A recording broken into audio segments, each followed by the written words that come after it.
Greetings, friends. This is Annette of AnnetteLeonard.com coming back at ya with another episode of Chronic Wellness. Thank you for being here.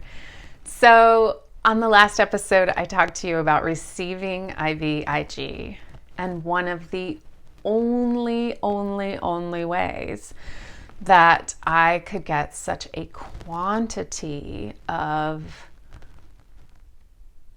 an intravenous med like that. 40 hours every 4 weeks was that I had a port installed. Now, a port, depending on who you're talking to, can mean many things. For me, my port was akin to what we call a PowerPort, and it's something that is meant to be semi-permanently installed into your body. It makes you a little bit bionic. It is a device about the diameter of a quarter, and it has a rubbery top and a hard plastic bottom, and the hard plastic bottom gets stitched into your tissue.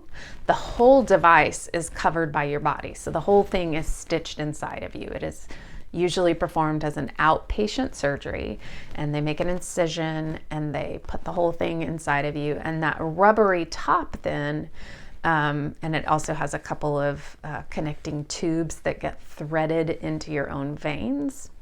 And that rubbery top then is where a needle can be inserted, and then intravenous medications can be pushed right in through that disc and go directly into your veins. And it also has a return, so blood can be drawn from your port just like it could be from a vein. So my port sat right here. You can see the incision where it was. That's a very typical place for current ports to be put. They used to be put over on the same side as your heart, but because we need so much heart access, if something were to go wrong on someone, they since have started putting them on the right side of the chest. So it was on my right side of my chest. And so my nurses would just stick a needle directly in there, hang up my bags of IV meds.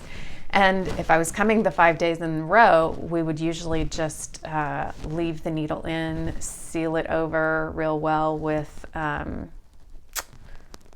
what are those clear plastic, just bandages. And then I'd come in the next morning, we'd open it up, attach the line, and I'd be on my way to receiving meds within just a few minutes of being there. And so that was the way for many years that I was getting medication, was direct line in through my ports. What's true is that there's so much, such a quantity and volume, and generally having a mixed connective tissue disease and being on prednisone for as long as I have, my veins are in pretty poor shape. And so those facts all together mean that it would be pretty difficult for me to be poked each of the times that I would have needed to be poked for them to access my veins and get me that quantity of an infusion just straight into my arms, or heaven forbid, legs or toes or something, as much as I was getting an infusion. So that port was invaluable. And I say was because I no longer have the port, and I'm actually kind of sad about that. It's not because the port stopped functioning per se, but as I said to you, the port can take in liquids and also have blood return. And somewhere around year 4 of having my port, we stopped being able to pull blood out of it to take blood labs and to clear the line. And when that happens, there's just a higher risk of infection if you're not able to move liquids both ways through that port.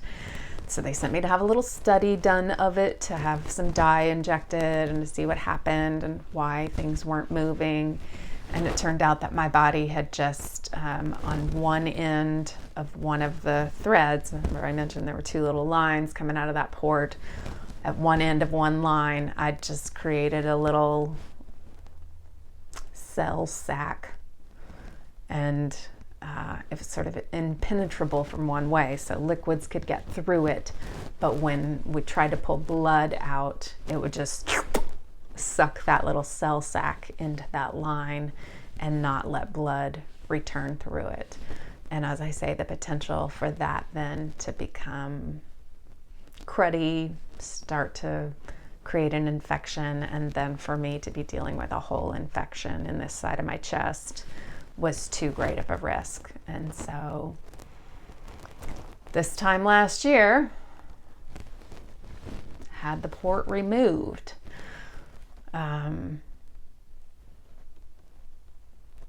Yeah, I'll cut the story there and tell you tomorrow about my experiences with SCIG. So stay tuned. And if you have a port, tell me why. If you've been advised to get a port and you have questions about it, tell me what your questions are.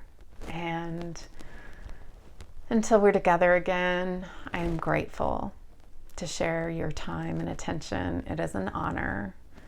And I hope that you are finding ways to keep your mind and your heart and your spirit well.